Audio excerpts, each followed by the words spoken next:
When I started making these videos, I underestimated how often I would be traveling.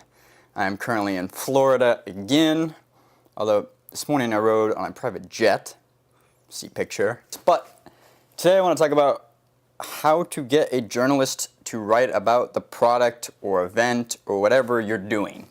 Right? If you're throwing a party, you're throwing an event, you're throwing an art gallery, you have a new product, how do you get people and reporters and then press to cover it? I'm going to talk about this topic because it's a bit like the way Congress members become lobbyists. And ex-Congressmen make the best lobbyists because they know how the laws get made. They know how the system works.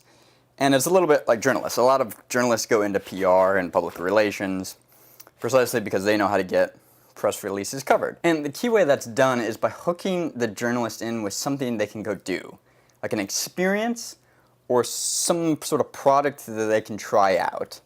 So the best way to phrase it also is that other media and journalists are already covering it. If you really just want to get people interested in your thing, write an email. First of all, don't just write the newspaper or the media company. Track down individual journalists on Twitter, get their email addresses, and then if you're throwing an event or an art gallery, find the culture writer for the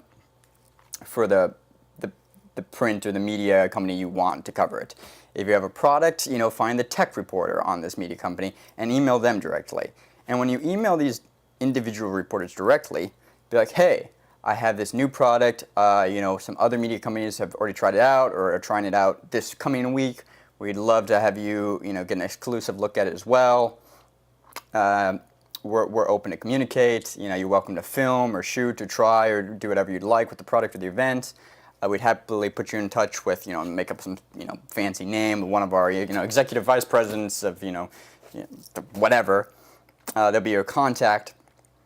And shoot them that email. And then if the journalist doesn't get back to you, don't fear. They get a lot of emails all the time about all kinds of random things, on top of all the just work emails they're getting day to day.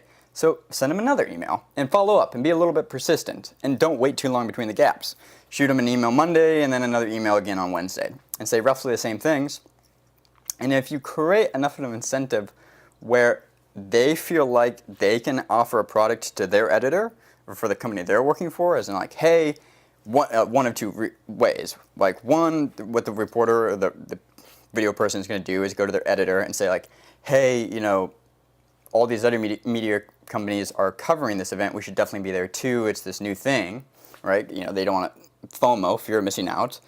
Media companies definitely fall prey to the FOMO thing, just like any individuals do. And then exclusivity, which is the kind of new novel idea, whether that be some sort of Candyland event that you're throwing or this random new skateboard that you want people to try. Throw it out as this is a first exclusive look. We're appealing directly to you, The Verge, John Smith, writer, tech reporter, because we really like your pieces. Flatter them a little bit, maybe quote a few of their articles, and they'll respond. Every journalist has an ego, and the best two ways to get at it are the FOMO and the exclusivity, because journalists and reporters and video producers love to go to the rest of their team and to their bosses and say hey, I got an exclusive. This is great, and editors love that too because it makes their team and their division look good. So those would be my two big strategies for how to get whatever you want covered by the press. One, target individual people. Individual reporters that are specific to the subject you want carried, right? Email them directly. Follow up with them on the email. Be persistent. Don't just follow one email. And two, target either fear of missing out, FOMO, or exclusivity. And I guarantee if you send out 5 or 10 of these emails to various different media companies, you'll get some bites. And then once you get some bites on one, you can turn around to the other one and be like, I got a bite from The Verge. I bet you Recode would love to cover this. Or, hey, now this is covering this and, just cover this. I'm sure, they're coming in Wednesday. TechCrunch, you might want to come in Thursday. We'd love to set up a time for you as well.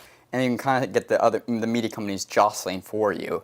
And once again, that circles back to every journalist's fear of missing out on a story that all the other media companies are covering. Anyway, that's just a thought for today. I do travel a lot. It's kind of shocking. But, that's just why there's not as many videos every day as I'd like to put out. But if you want to click around and watch another one, you know how it is. Thanks for watching. Bye, guys.